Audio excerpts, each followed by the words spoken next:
ఇటీవల జరిగినటువంటి శాసనసభ ఎన్నికల్లో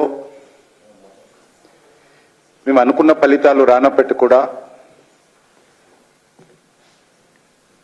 మా ఓటింగ్ పర్సెంటేజ్ కానీ మా సీట్ల సంఖ్య కానీ అత్యంత అద్భుతంగా మెరుగైంది. 100% ఓటింగ్ పర్సెంటేజ్ పెరిగినటువంటి పార్టీ ఒక భారతీయ జనతా పార్టీ ఎన్నికల్లో. ఆ రకంగా వచ్చేటువంటి పార్లమెంట్ ఎన్నికల్లో కూడా పూర్తి స్థాయిలో సంస్థ కావాల్సినటువంటి అవసరం ఉందన్నటువంటి భావనతో 28వ తేదీ సమావేశం ఏర్పాటు చేయడం జరిగింది. ఈ సమావేశంలో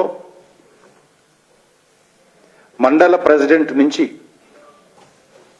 జాతీయ స్థాయి నాయకుల వరకు ఉన్నటువంటి బాధ్యత కలిగినటువంటి ప్రతి ఒక్కరు కూడా, ముఖ్యమైనటువంటి మండల presidents, assembly convener, assembly incharges, district president, district general secretaries, state council members, national council members, parliament conveners, parliament ఇన్ఛార్జీలు, రాష్ట్ర పదాధికారులు, మోర్చాల రాష్ట్ర పదాధికారులు, జాతీయ కార్యవర్గ సభ్యులు, శాసనసభ్యులు, పార్లమెంట్ సభ్యులు అందరూ కూడా ఈ విస్తృత స్థాయి సమావేశంలో పాల్గొంటారు.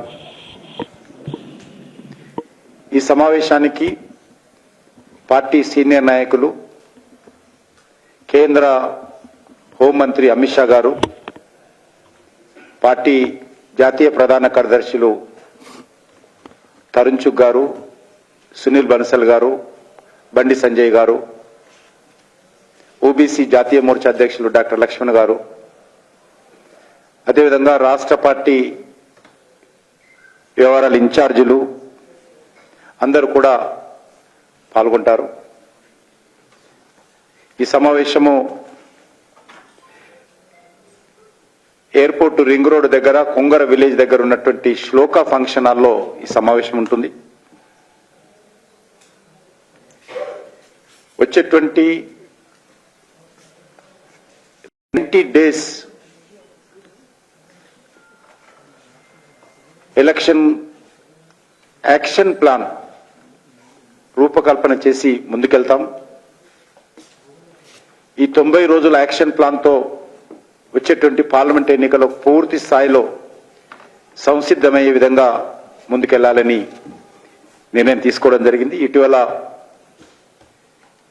నేషనల్ లెవెల్లో జాతీయ పదాధికారులు, వివిధ రాష్ట్రాల అధ్యక్షులతో ఒక ప్రత్యేక 2 రోజుల సమావేశం 22, 23 2 రోజుల పాటు ఢిల్లీలో జరిగింది. ఆ సమావేశంలో జాతీయ అధ్యక్షులు జగత్ ప్రకాష్ నడ్డా గారు, ప్రధానమంత్రి శ్రీ నరేంద్ర మోడీ గారు, అమిత్ షా గారు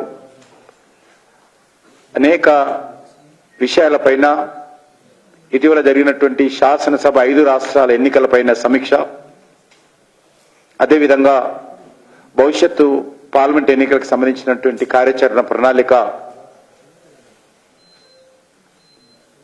పైన చర్చించడం జరిగింది.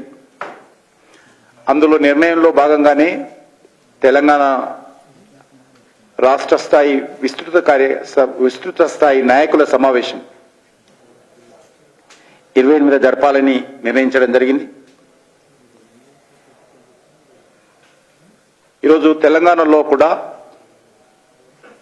అన్ని వర్గాలలో ఒక చర్చ జరుగుతూ ఉంది. భారతీయ జనతా పార్టీకి, నరేంద్ర మోడీ గారికి సానుకూలమైనటువంటి చర్చ. గత ఎన్నికలప్పుడు కూడా, శాసనసభ ఎన్నికలప్పుడు కూడా చాలా మంది గ్రామీణ స్థాయిలో ఉన్నటువంటి ఓటర్లు కానీ, ప్రజలు కానీ, అన్ని వర్గాల ప్రజలు కూడా ఎన్నికల్లో మీకు ఓటు వేయకపోయినా వచ్చే పార్లమెంట్ ఎన్నికల్లో ఢిల్లీ ఓటు నరేంద్ర మోడీ గారికే, ప్రధానిగా ఓటు నరేంద్ర మోడీ గారికే అనేటువంటి విషయము చాలా స్పష్టంగా అన్ని వర్గాల ప్రజలు చెప్పారు. ఈరోజు ఎన్నికలు ఎప్పుడు వస్తాయా, మోడీ గారికి మద్దతు ఇవ్వాలి అనేటువంటి ఆలోచనతో తెలంగాణ ప్రజలు కూడా దేశ ప్రజలతో సహా ఎదురు చూస్తున్నారు. 5 రాష్ట్రాల ఎన్నికల్లో చాలా మంది రాహుల్ గాంధీ గారు కావచ్చు, మిగతా అనేక మంది నాయకులు ఇది పార్లమెంట్ ఎన్నికలకు సెమీఫైనల్ అనేక రకాలుగా రెచ్చగొట్టేటువంటి ప్రయత్నం చేశారు. కానీ ఈరోజు మేము వాళ్ళు సెమీఫైనల్ అన్నప్పటికీ మేము ఏమనకపోయినా కూడా ప్రజలు యూపీఏ భాగస్వామ్య పక్షాలు చేసినటువంటి సవాలును ప్రజలు స్వీకరించారు. ప్రజలు స్వీకరించి 2 రాష్ట్రాల్లో కాంగ్రెస్ పార్టీ ప్రభుత్వాన్ని కూలదోసి భారతీయ జనతా పార్టీకి పట్టం కట్టారు. భారతీయ జనతా పార్టీ అధికారంలో ఉన్నటువంటి మధ్యప్రదేశ్లో నవ్వుతో నా భవిష్యత్ అనే విధంగా మెజార్టీ, అత్యధికమైనటువంటి మెజార్టీ రికార్డు స్థాయిలో మధ్యప్రదేశ్లో బీజేపీకి ఇవ్వడం జరిగింది. ఆ రకంగా పార్లమెంటు సెమీఫైనల్ అన్నటువంటి కాంగ్రెస్ వారి మిత్రపక్షాలు చేసిన సవాలును ప్రజలు స్వీకరించి ఈరోజు తమ స్పందన వ్యక్తం చేయడం జరిగింది.